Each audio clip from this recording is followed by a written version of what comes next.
récompense est grande dans les cieux. Alléluia, Alléluia, Alléluia, Alléluia, Alléluia, Alléluia.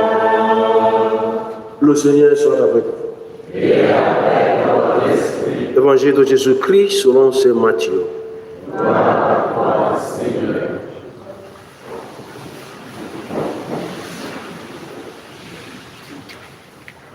En ce temps-là, voyant les foules, Jésus gravit la montagne. Il s'assit et ses disciples s'approchèrent de lui.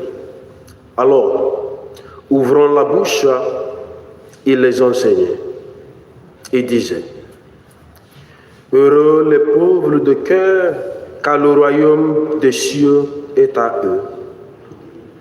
Heureux ceux qui pleurent, car ils seront consolés. Heureux les doux, car ils recevront la terre en héritage.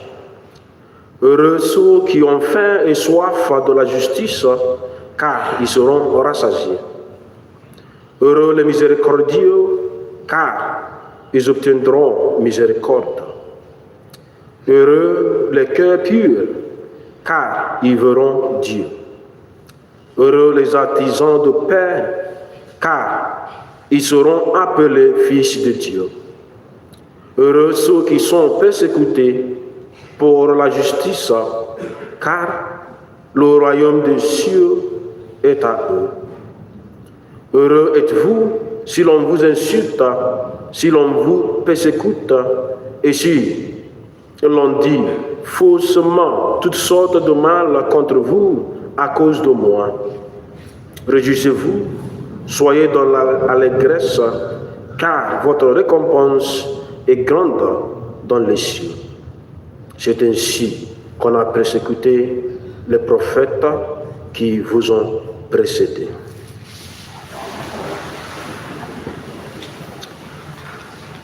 Acclamons la parole de Dieu.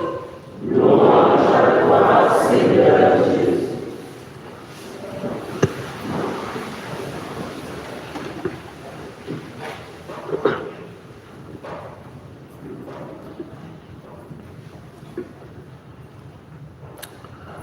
Qu'est-ce qu'il faut faire pour être véritablement heureux dans un monde si complexe comme le nôtre?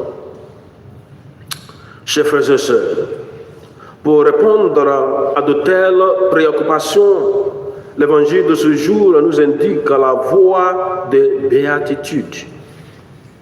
Ces paroles de Jésus sont un chemin de bonheur que l'on pourrait appeler paradoxal parce que ce n'est pas un bonheur qui supprime les épreuves, mais un bonheur qui subsiste malgré les épreuves.